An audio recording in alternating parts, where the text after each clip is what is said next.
réplica al artículo comunicado de don Nicomedes Martín Mateos sobre el discurso leído por el señor de Campoamor en la Real Academia Española. Por Juan Valera. Con el mayor placer, hemos insertado en nuestro periódico el bien escrito artículo en que impugna el señor Mateos lo que dijimos acerca del discurso del señor de Campoamor. Pero no queremos disimular que hemos leído este artículo con sorpresa. De cualquier persona más que del señor Mateos, hubiéramos recelado una impugnación de nuestras doctrinas filosóficas. Creíamos pensar como él, le habíamos leído, y aún habíamos escrito algo sobre el primer tomo, ya publicado de su curso de filosofía, el espiritualismo, y nos habíamos alucinado hasta el punto de imaginar que estábamos conformes. Pero, con la lectura del artículo referido, hemos tenido un solemne desengaño. A pesar de todo, aún persistimos en esperar que esta diversidad de opiniones no será profunda entre nosotros, sino superficial y nacida de la mala inteligencia de lo que nosotros dijimos. Y no ya, porque el señor Mateos no acierte por su culpa, a entendernos, que no queremos hacerle este agravio, sino porque nosotros no logramos explicar nuestro pensamiento con la claridad y la precisión debidas.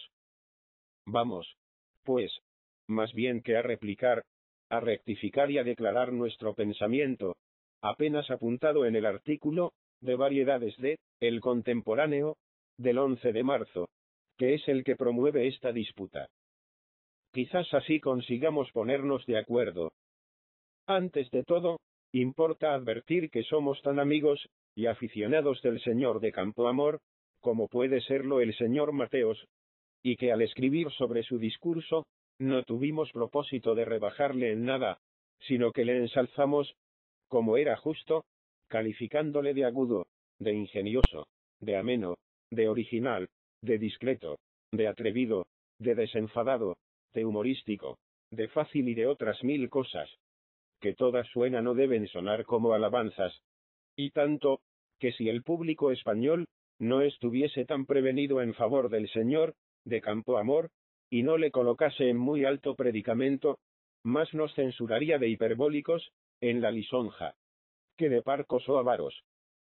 Pero ni la amistad, ni la admiración que el señor de Campoamor nos inspira, bastarán nunca a hacernos mudar de parecer, aunque tenemos la desgracia de no convenir con el suyo, en todo. Y decimos en todo, no para enmendar un yerro, volviéndonos atrás o cantando la palinodia, sino para corroborar lo que ya dijimos, a saber, que el señor de Campoamor sostenía a par de grandes verdades, notables errores. Convenga, por consiguiente, el señor Mateos, en que no hemos escrito para negar todo lo que el señor de Campoamor afirma, sino solo una parte, y quizás, a veces, la manera que tiene de afirmar el señor de Campoamor. La tesis del discurso de este ilustre poeta es como sigue. La metafísica limpia, fija y da esplendor al idioma. ¿Y qué hemos dicho nosotros sobre la tesis? No hemos dicho ni hago, sino distingo. La tesis, hemos dicho, nos parece verdadera, si se trata de la metafísica divina, pero no si se trata de la metafísica humana. Aquí empiezan las admiraciones del señor Mateos, de las cuales nos hemos admirado nosotros a la vez. El señor Mateos no entiende, o no quiere entender qué cosa sea la metafísica divina. Veamos si podemos explicárselo. Empecemos por prescindir de la división y distinción, en divina y humana, y definamos en general la metafísica.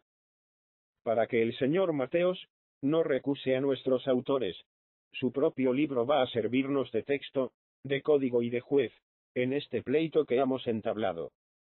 Según el señor Mateos, metafísica es la ciencia que estudia las propiedades permanentes del espíritu, haciendo abstracción de las condiciones actuales de su existencia. El señor Mateos nos permitirá que enmendemos una falta que nos atrevemos a notar en su definición. Ciencia que estudia no se dice, ni puede decirse. La ciencia no estudia. La ciencia sabe o no es ciencia. el hombre es el que estudia para saber. Una ciencia que estudia implica contradicción. Ciencia es un conocimiento razonado de la verdad. Ciencia es, como decían los escolásticos, disciplina quae certis demonstrata argumentis. Ciencia es, como Bossuet decía, el fruto de la demostración. Siguiendo, pues, la metáfora de Bossuet, el estudio será el cultivo que damos a nuestra alma, para que en ella nazca este fruto.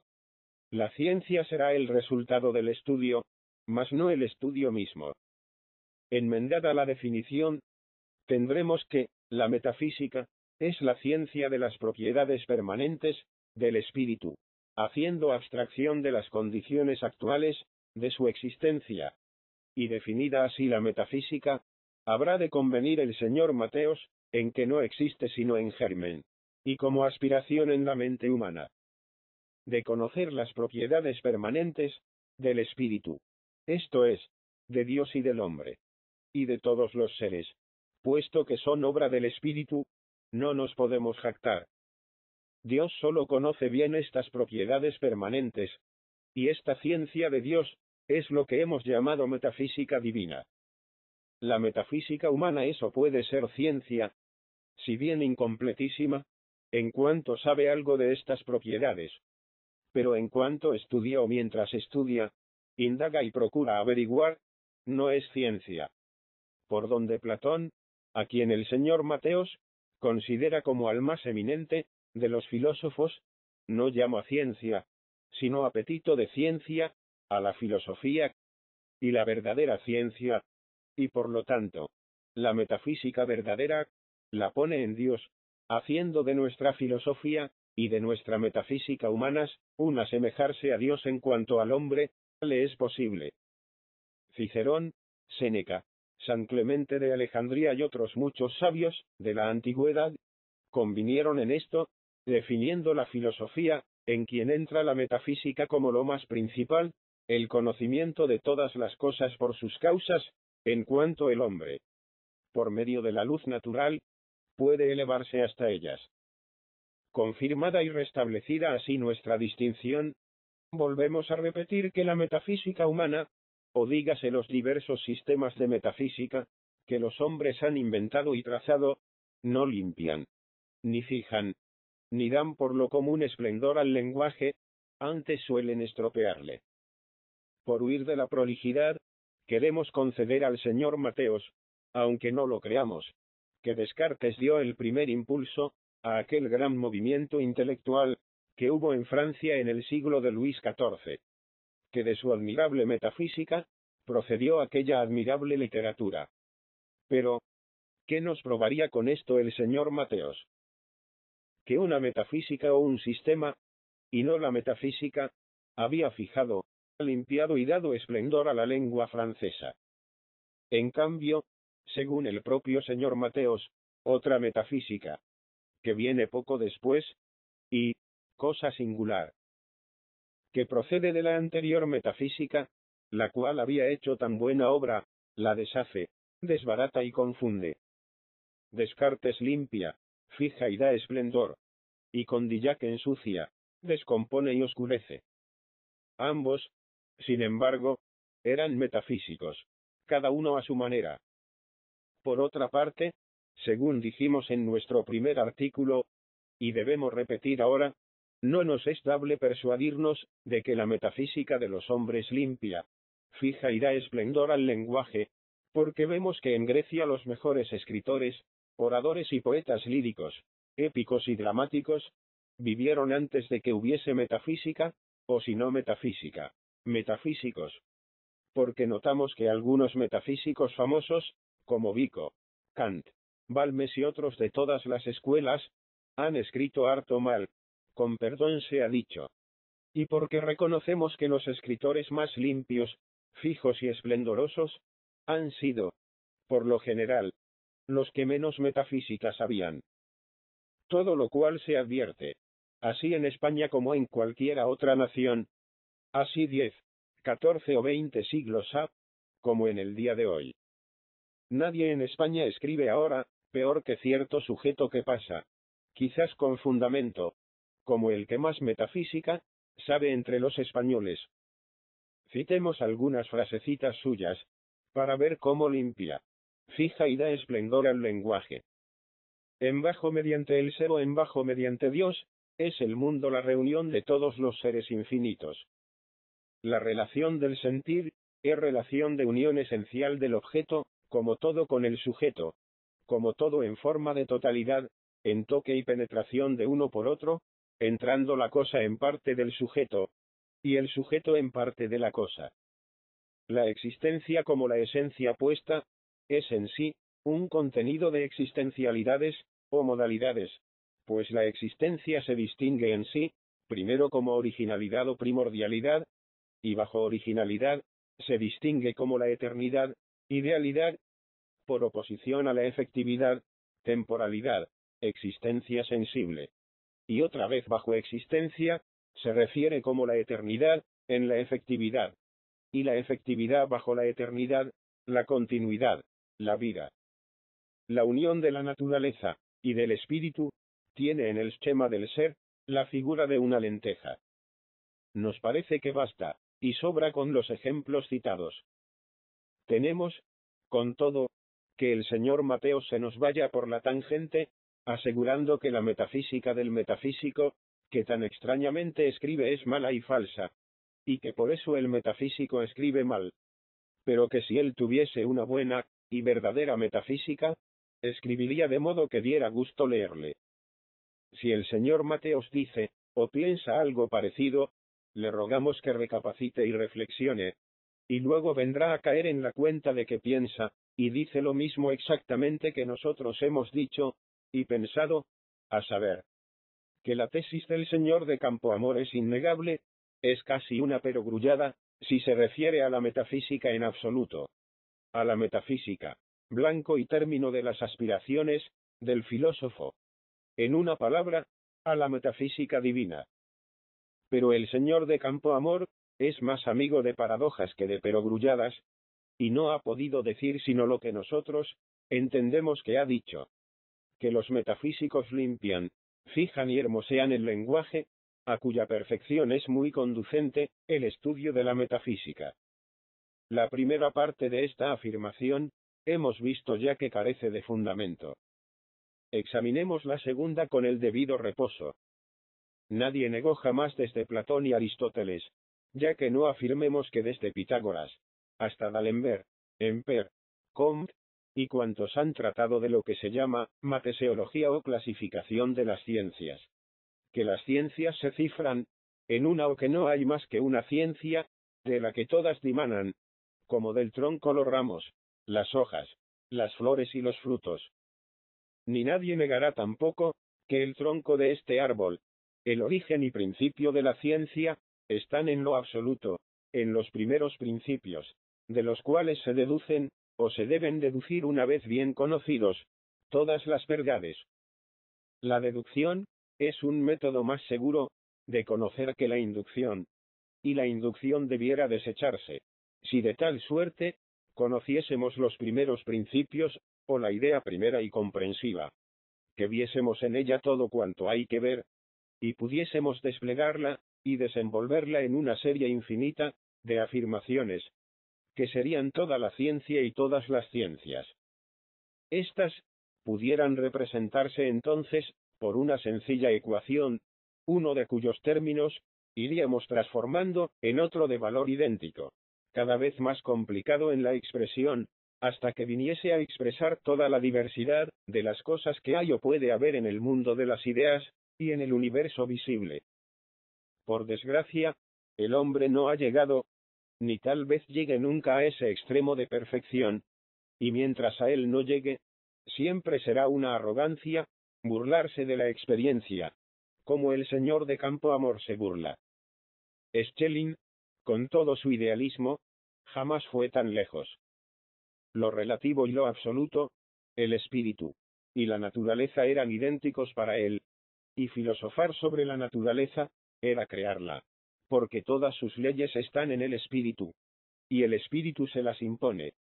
Pero todavía Schelling, no se desdeñaba de preguntar a la naturaleza, como para cerciorarse, como para quedar satisfecho de que la ley que había impuesto había sido aceptada, y en este sentido, Schelling admitía la experiencia. En cuanto al señor de Campoamor, es fuerza convenir en que va más allá. La experiencia, dice, sirve para poco menos que nada. Todo lo que sabemos, lo sabemos porque cierta iluminación interior nos lo enseña.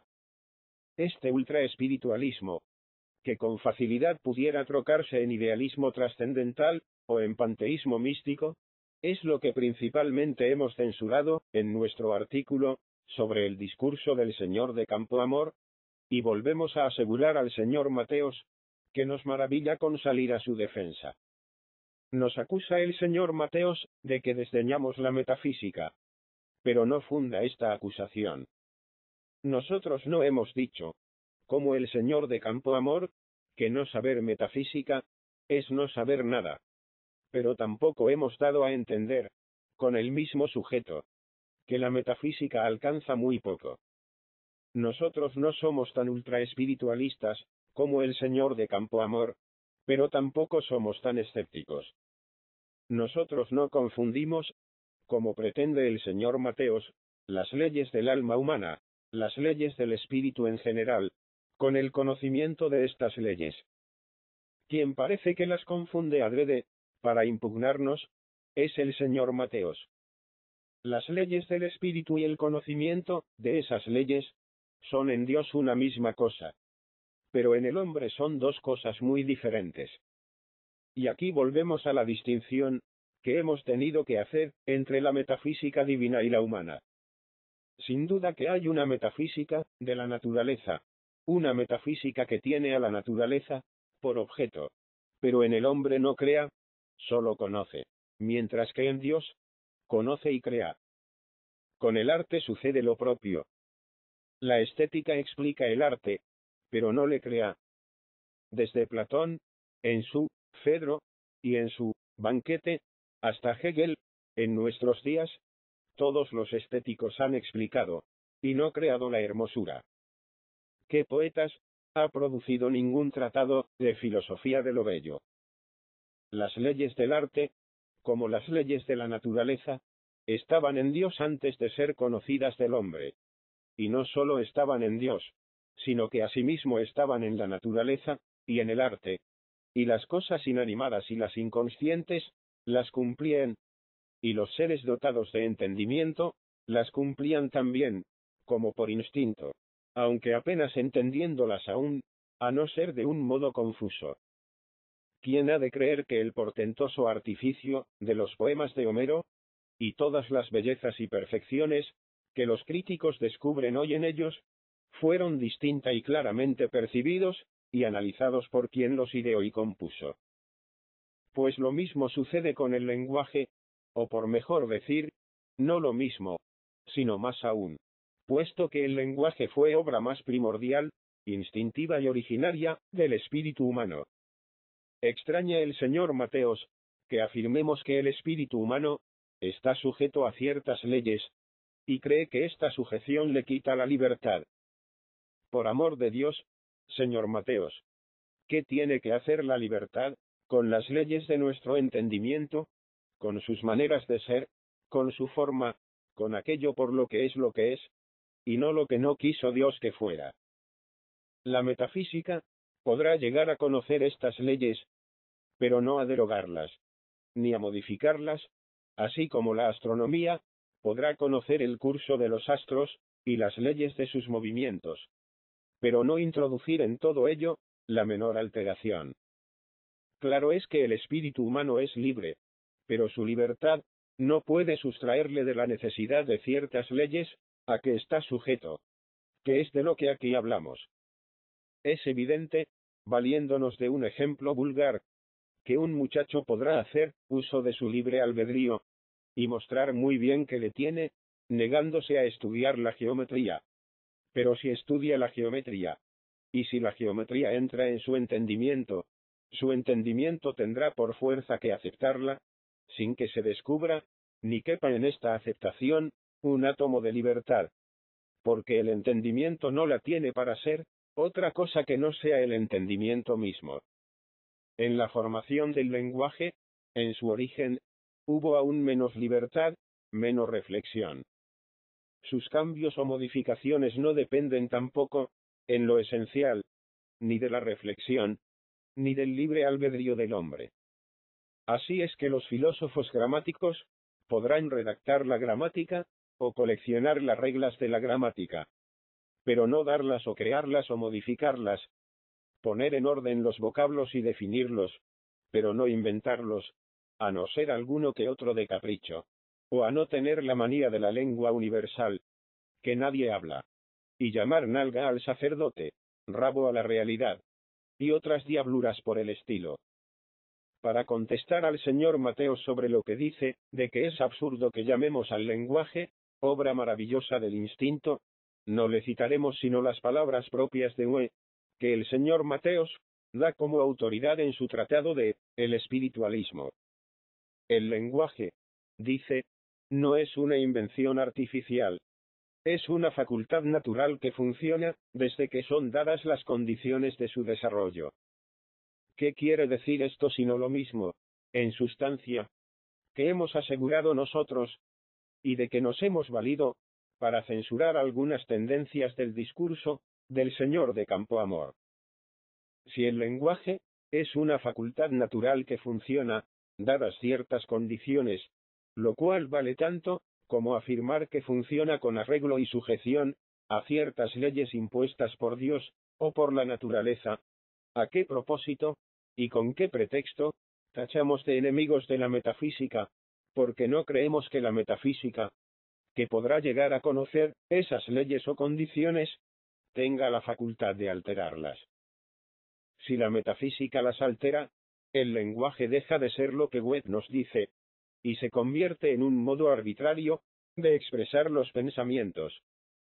Cualquiera metafísico podrá ponerse a inventar nuevos lenguajes, que nadie hablará, por fortuna, porque estos lenguajes serán inferiores en todo a los que irreflexivamente, y sin más metafísica que la divina, crearon en un principio los hombres. El mismo Goethe, citado por el señor Mateos, viene en nuestro apoyo, al añadir que en el día, solo podríamos inventar una lengua grosera, porque nuestras lenguas tan sabias, se remontan a una época, en que no estaban pervertidas las facultades naturales del hombre. Esto es decir, ni más ni menos, lo que nosotros hemos dicho, que el lenguaje no proviene de la reflexión, que no es creado, ni cambiado sino para mal, por la metafísica humana, y que sólo le crea, y le cambia la metafísica divina, siendo el lenguaje, como obra del hombre, obra maravillosa del instinto. Desengáñese el señor Mateos.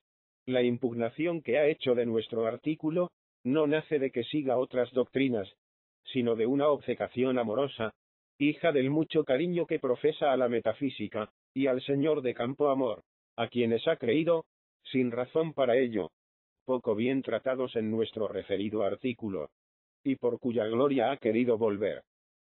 Pero nosotros no negamos esta gloria, solo hemos procurado poner las cosas en su punto, y reducir a la conveniente proporción algunas hipérboles, que más bien se han presentado para hacer gala de ingenio, que no para infundirlas en el ánimo de los hombres, como utilísimas y certísimas verdades. La metafísica es la ciencia del pensamiento, y por lo tanto es base de todas las demás. La metafísica, aplicada al estudio del lenguaje, puede producir una buena gramática general, y aplicada singularmente a nuestro idioma castellano, hacer que se escriba de este idioma una excelente gramática, donde aprenderemos el por qué y el cómo hablamos de esta suerte, y no de aquella. Pero siempre seguiremos hablando de la misma suerte, y si por acaso hablásemos de otra, esto dependería del uso, del sentimiento instintivo e irreflexivo, que cambia las lenguas, ora mejorándolas, ora viciándolas. No impide cuanto queda apuntado, que, si los metafísicos son buenos escritores, contribuyan, como tales, a la perfección o conservación del idioma, así como pueden y suelen contribuir a postrarle, o a convertirle en una jerigonza ridícula, cuando escriben mal, según acontece harto a menudo, de lo cual estamos dando quizás una prueba lastimosa, escribiendo hoy peor que de costumbre, por lo mismo que escribimos de metafísica.